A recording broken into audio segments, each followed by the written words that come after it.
They just need to speak to you and get a statement. Cool. Yeah. That's trade money. In today's video, I'm gonna be apologizing to this girl that I know. I'm here at Tufts University, right? Cut it out. That is a Pizzagate QAnon pedophile who works for the deep state. I was there. That out? Everybody that was there, Felipe even, like they would all be taken down to the station. Like,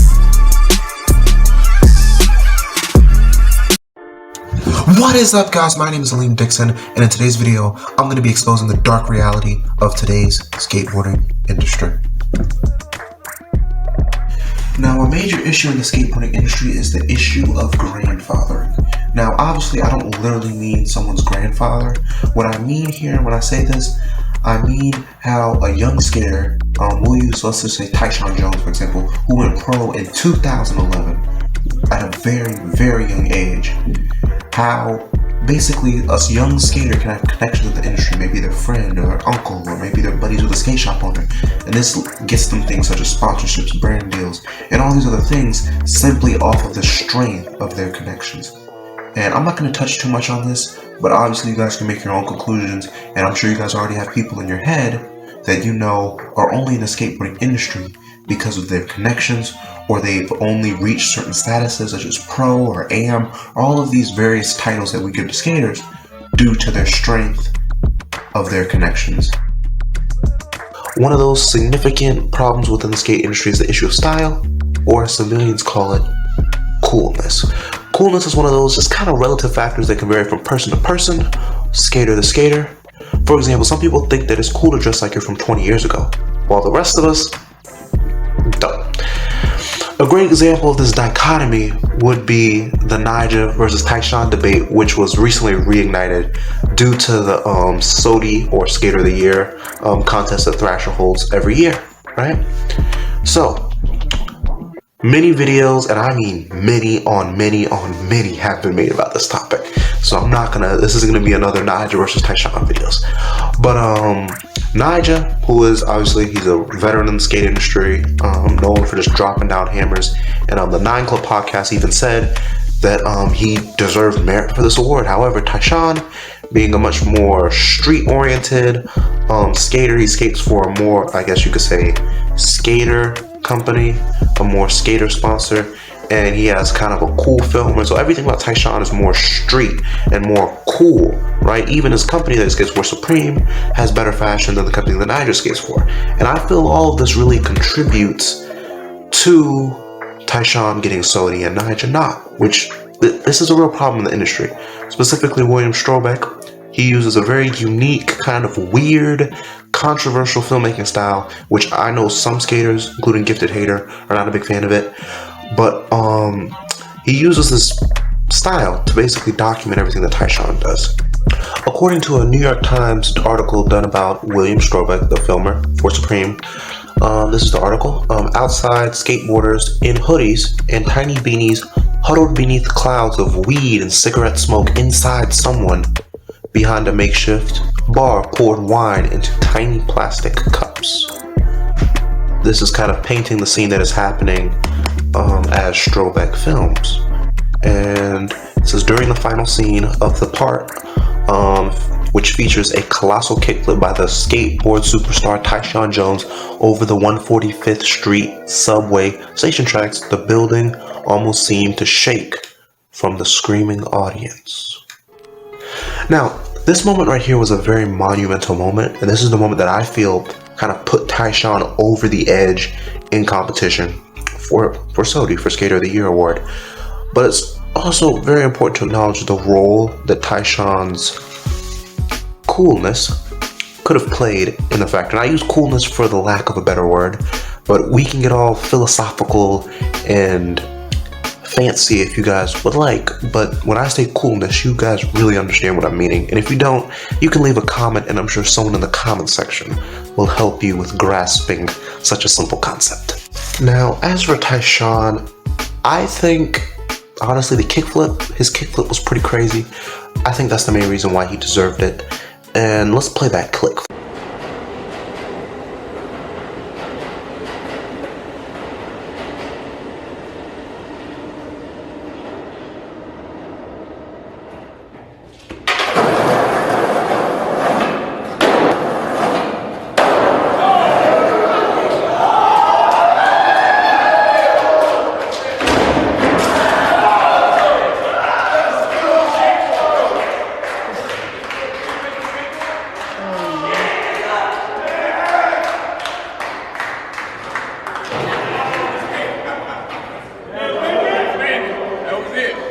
Now, the question comes down to, just because Tyshawn performed well, Nyjah also performed well. So we're gonna play clips of them both side to side. So let's play Nyjah.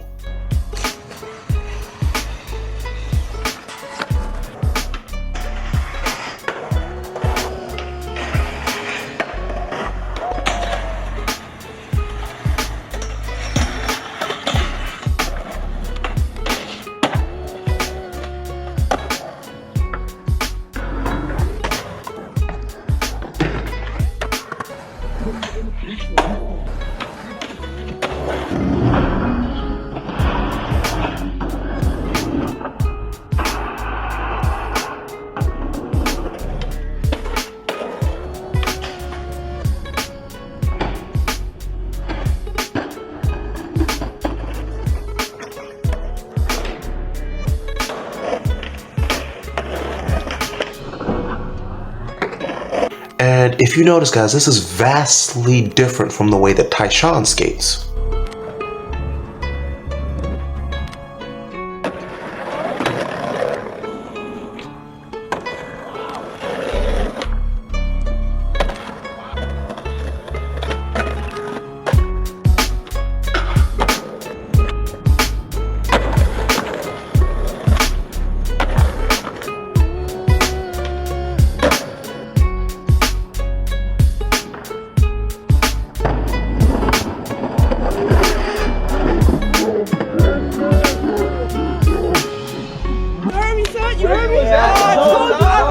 Now, the thing that was really crazy about this, the thing that really shocked me, was the fact that Tyshawn went freaking back for a backside flip. This got 2 cans.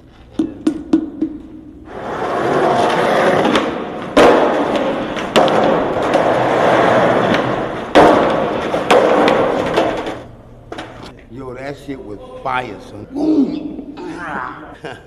I'm that nigga and he's that nigga.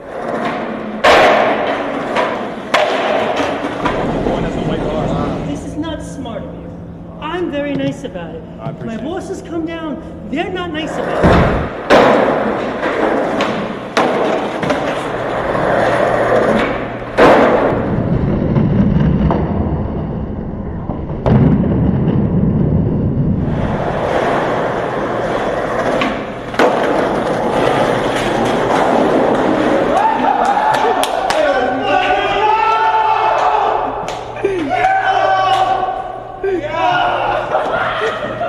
This dude went back to the same place for a backside flip.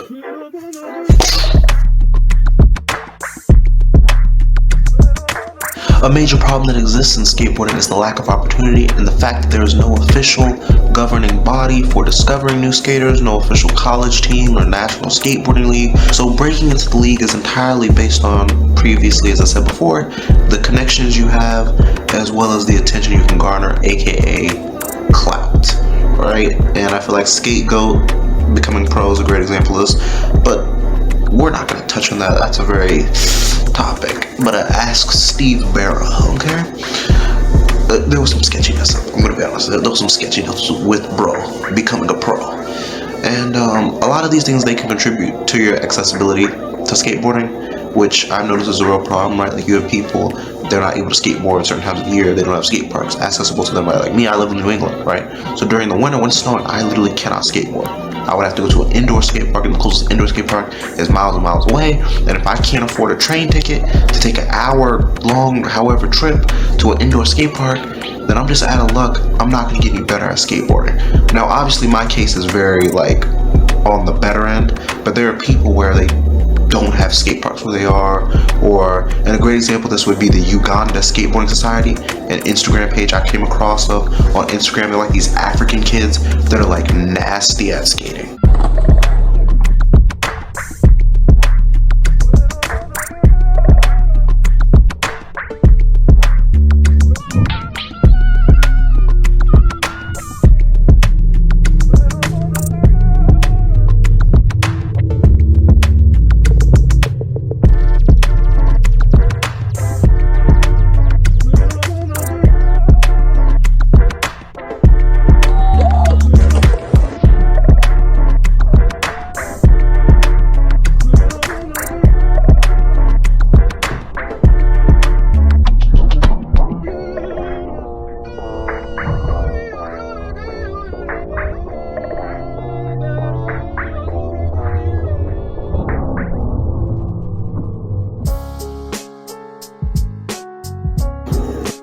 Lastly, something that I really want to touch on was the issue of major skate companies kind of infiltrating the skateboarding industry, which is something else I touched on in my Cariuma video, which I'll put in the cards as well, and I'll link it in the description.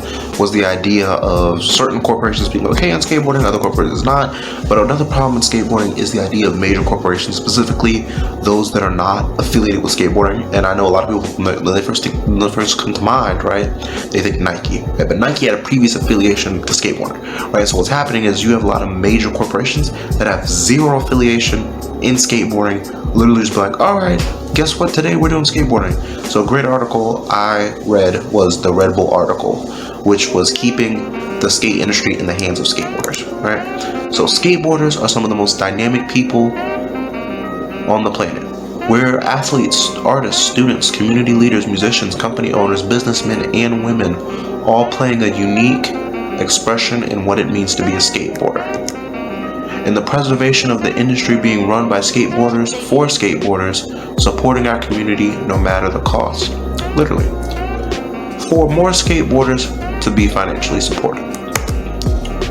Tori Pudwell, he actually founded his own company, which news to me, right?